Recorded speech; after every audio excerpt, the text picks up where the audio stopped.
Hi, I'm Kevin at Gelb Music, and we want to talk about a very exciting amp that we love here at Gelb.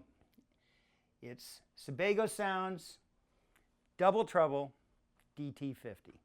This is an 80s voice model, and this amp does a lot of amazing things that we're going to show you right now. Helping me today is our teacher from the Gelb Music Teaching Institute, the fine player Tony Baker.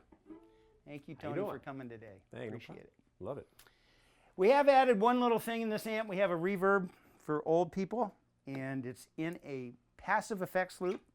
That's the only thing we've got going here, and I think it helps for some of the jazz things we want to talk about. First of all, when I look at this amp, Tony, I think we've got an issue. What do you think? One set of tone controls. Oh my gosh. We ain't Actually, gonna for be me, able that's better.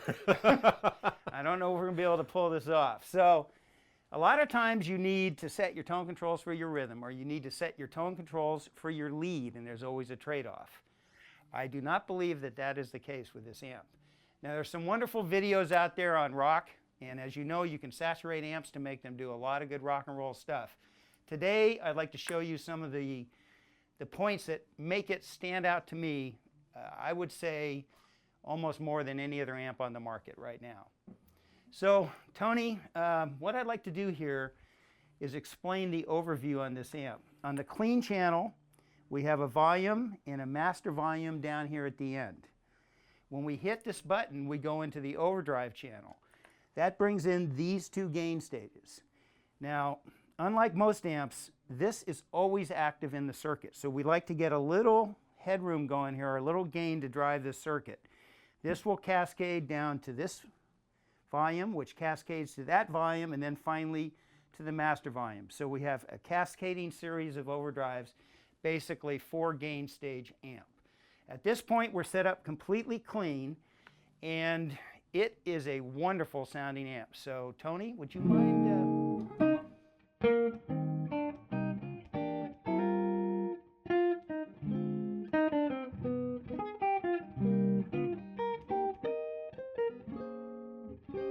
I'm going to add in some presence at this time.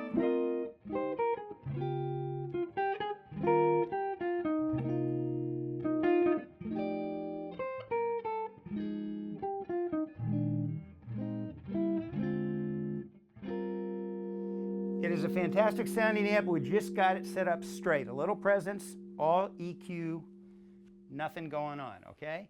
So just to explain some of these switches here, we have a bright switch, a mid switch, and what's called a rock jazz switch. We are in the jazz setting.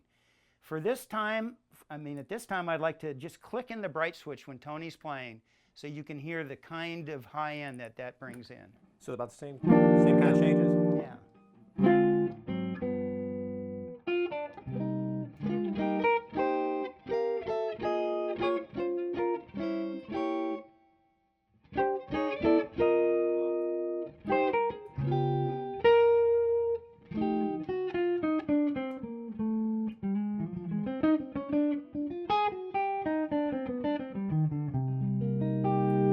So I added a little bass. I brought the bright in and out. You can see this can be very dark, very articulate. Fat baby. Now Joe Pass ordered one of these. Oh, wait a minute. No. I guess Up there he did. He's listening right now. In the factory in the sky. That's right. Now I'm going to show you the mid-range control so you can hear it clean. I don't think it's appropriate for this particular style of playing, but I want you to hear what it does.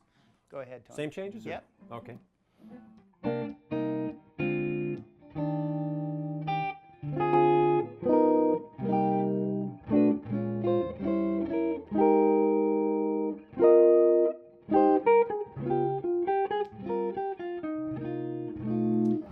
So we don't need that right now, but I think it's going to come in handy down the road here a little bit. So, I actually like that. That fattened it up pretty nicely. I mean, for that type of playing, you know.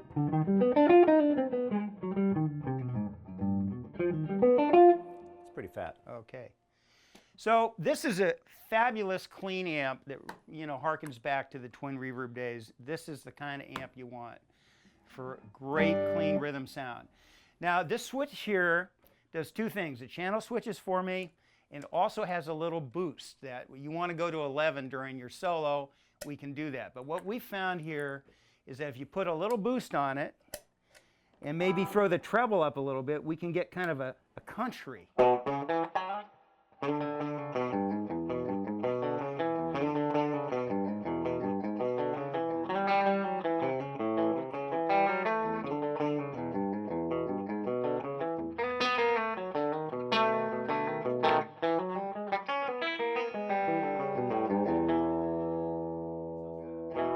Sounds clean, Nice, bitey. nice clean.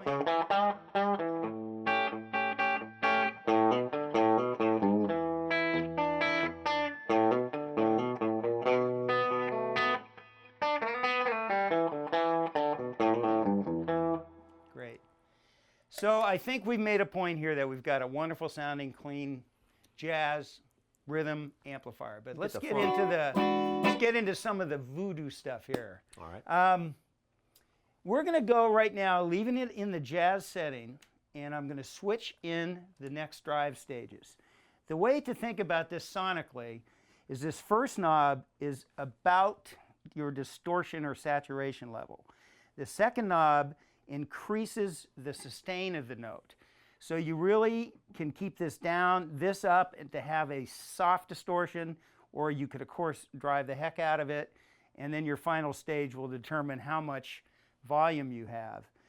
So what I like to do now is kind of keep it in a light overdrive, and we're kind of thinking of a lot of those Carlton Ford sort of sounds here, and I think that's the toughest stuff to get in an amplifier, and those gentlemen tend to use very, very expensive amplifiers to get those sounds.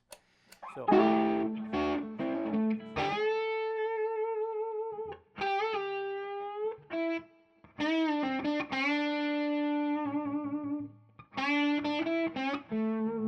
now what I'll do is I'll bring up this knob and you'll see the notes will start hanging longer.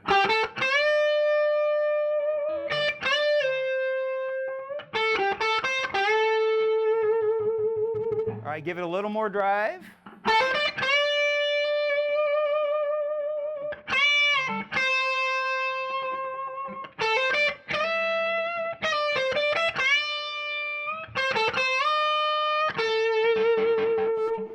All right, now if you want to have a little more bloom, we take the mid-range, bring that in.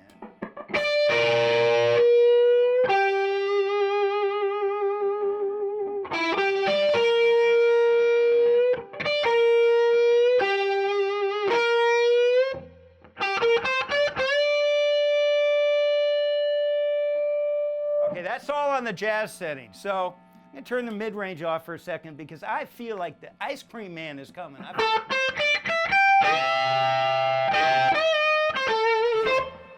I like that, but we're going to move on here. We're going to go to the rock voicing. Now you're going to hear this thing fatten up quite a bit.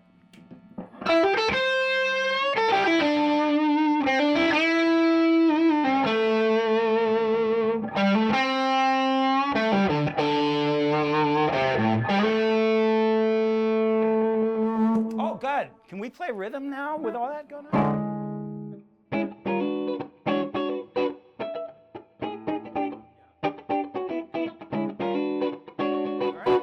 Still can play rhythm. All right, now we're going to add the mid-range control and the rock control, and it really starts to talk.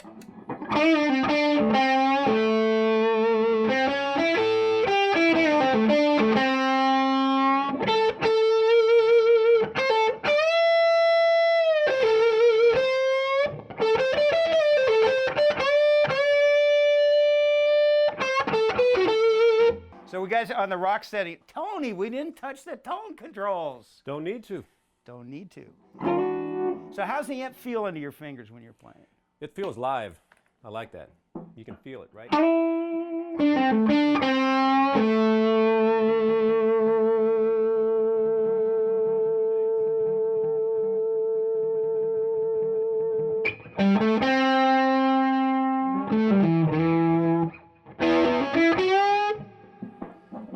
And obviously we can take it from here and add much more saturation.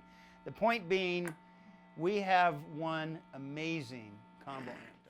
So Tony, damn man, what do you think of this? I love the amp. The clean sound, as you could probably see right now, is, you know, something that you won't find in an amp that gets that nice to die for overdrive sound that this amp provides you with. Speaking of which, there is a video. Yeah, you can go to the Sebago Sound website, and Gary Peel has some tips on getting great rock sounds out of this, but we wanted to take it more into the bluesy Carlton Ford era, and I just am amazed at this amplifier. There is nothing that will touch this on the market today.